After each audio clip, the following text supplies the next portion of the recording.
Hi Greenville, I'm Erika Taylor, a licensed marriage and family therapist and this year's president of the Junior League of Greenville. Erika, how many years do you live in Greenville?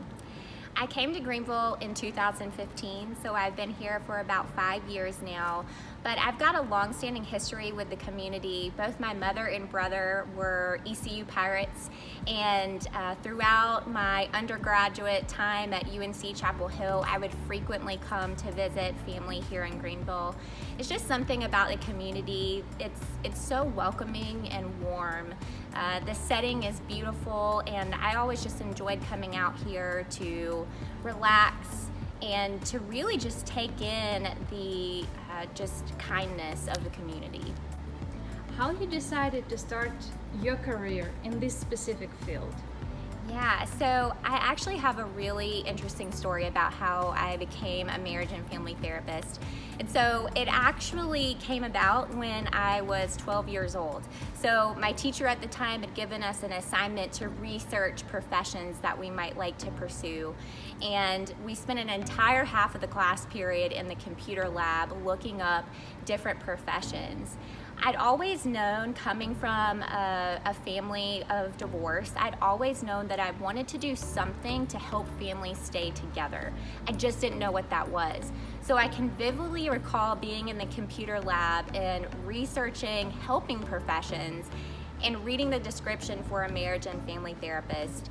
And it was as if something just, a light bulb went off, and I knew that is what I'm created to do. I knew right then and there that that was my purpose. And so from 7th grade to where I am present day, I was in full pursuit of becoming a marriage and family therapist. And it's such an honor and a reward and a blessing to be able to do that work and to be able to see a dream truly fulfilled. How you connected with Junior League of Greenville? Yeah, well, the Junior League of Greenville is a nonprofit women's civic organization, and we're actually a part of an international organization called the Association of Junior Leagues International, which makes us a part of a network of over 130,000 female leaders from across the globe. And so I think that's a beautiful thing. That's one of the things that drew and attracted me to the Junior League, is that it is a wonderful opportunity to become immersed with like-minded women that are all about empowering one another, improving their community, and developing their potential, no matter where life takes you. So the fact that I get to network with women, encourage women, empower women, but most importantly, empower our community, I think melds both worlds. You know, I love meeting people, I love helping people, I love the essence of people. And so the Junior League gives me an opportunity to do that outside of my work setting. But ultimately, those two things meld both worlds together beautifully. You have experience with in beauty contests, right? And you were Miss North Carolina? Miss North Carolina International in 2015, yes. Yes, how this experience benefits, how do you use this experience now in your work? Yeah, you know, so pageantry was really a way for me to come out of my shell. I initially started competing when I was just 6 years old, and I remember the day I asked my mom if I could compete in my elementary school's pageant because I knew I was really shy and I wanted to find a way to come out of my shell. And after that point, I like to say I was bit by the pageant bug, and so I continued to compete, but I was really mindful of the pageants that I competed in. I made sure that they were ones that offered scholarship opportunities. My education's always been really important to me, and so pageantry gave me a great outlet to help offset some of the costs for my education. In fact, I was able to pay for a large portion of my graduate education with scholarship monies that I had won over years of being involved in pageantry. And I think it taught me a lot of things. So it really did do what I intended it for it to do, and it got me comfortable and at ease with meeting new people, with networking, with public speaking, all of skills that I use now in my role with the Junior League, but also just in daily life. it also taught me a lot more about the state and the community that I live in. So as Miss North Carolina International, I traveled across the state promoting my personal platform, and it was called From Prenatal to Pre-K. And so I basically talked about the importance of early childhood health and education, and also about the importance of maternal and perinatal health, and how, you know, those things really are instrumental in building our future generation. And so we have to pay attention to the ways in which we are providing opportunities for our youth to really excel, grow, and succeed. And so in doing that, I learned so much, again, about communities throughout North Carolina, about what some of the needs were in communities, and across the state. I learned and advocated on behalf of policies, legislation that was going to ensure that our youth were set up for a successful future. So I learned a lot about governance, I learned a lot about advocacy, and it really just continued to fuel the passion that I have today for standing up for underserved communities, underserved populations, and really it served the passion I have for stewardship now. So I think everything in life happens purposefully, and I think everything we have a chance to be involved in, whether it be good or not so good, does set us up for where we have yet to go. And so I know everything from my past has been intentionally put there so that I can be the best leader, the best friend, the best family member, the best person, the best community member possible right now. I wanted to ask you about organization. How community members can participate in the life of organization or help or support organization? Yeah, so for the Junior League of Greenville, there are several ways that community members can help to support our work. And one of those ways is looking into becoming a member. We're at a really important time right now in that we are looking for new members, and we are actually hosting a virtual new member interest meeting in the beginning of July, so next month.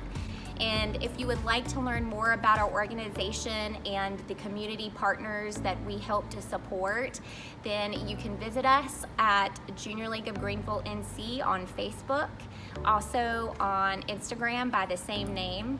And you can take a look at our mission, our vision, our values, our commitment to diversity and inclusion on our website at www.jlgreenvillenc.org. And that's where we'll have all the information about our virtual information sessions, as well as how you can apply to become a Junior League member. The other way is simply through donations. We rely heavily on community support from a fund development standpoint. That is by far the most meaningful way that we are able to give to our community partners like the food bank, the Ronald McDonald House, and others.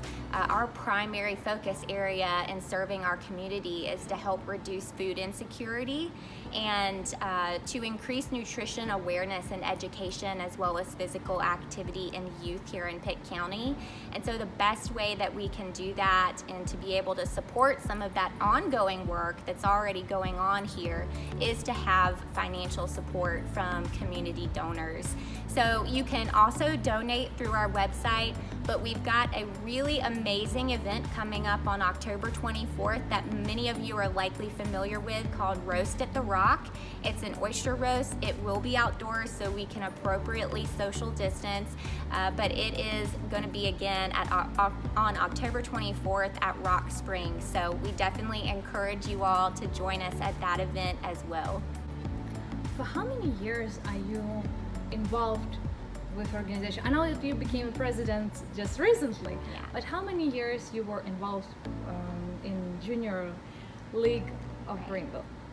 Yeah, so I have been a member of the Junior League of Greenville since 2017. One of the really great things about being a junior league, though, is that no matter where you are in the United States or across the globe, you can transfer your membership to another junior league. And so I'm originally from Fayetteville, North Carolina, and that's actually where my junior league journey began.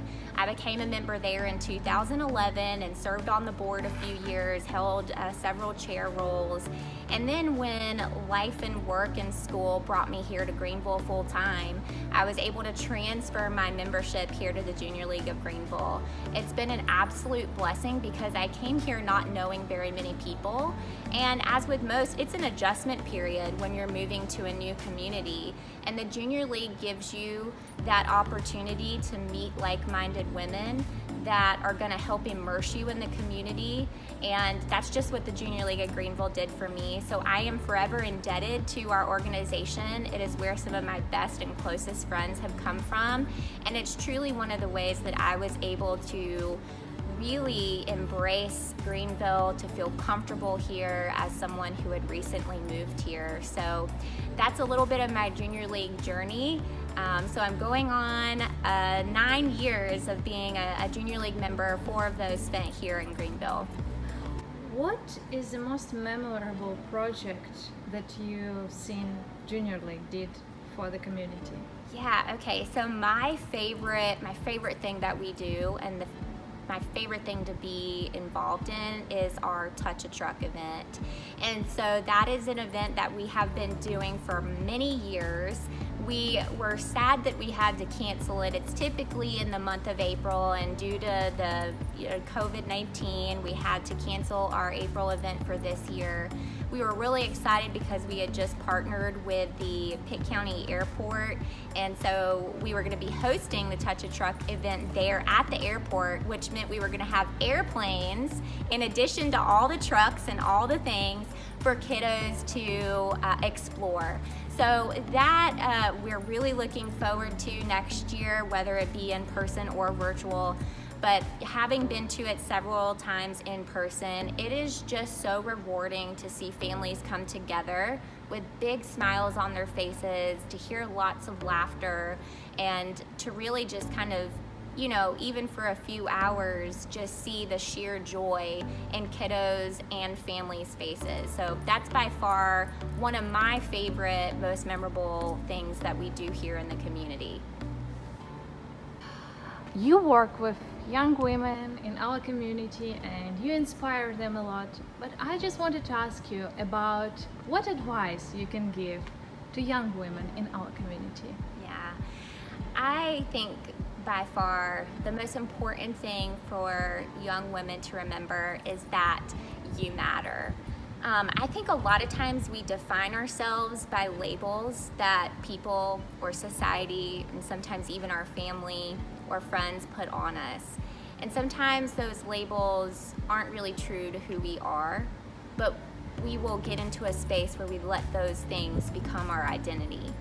And I would just encourage young women to know that you are seen, that you are valuable, that you're worthy, that you're capable and you're competent, and not to let labels that don't feel like they're true to you dictate what you can or cannot do.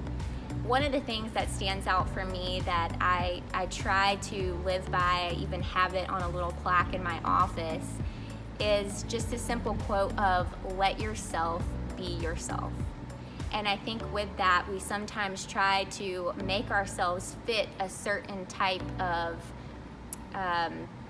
kind of idea again, or identity. And I just think it's so important to recognize that whatever you are equipped with is perfect and right for you. And so don't ever let anybody try and dim your shine or dim your beauty. Let yourself be yourself and know that that is okay and that that is enough.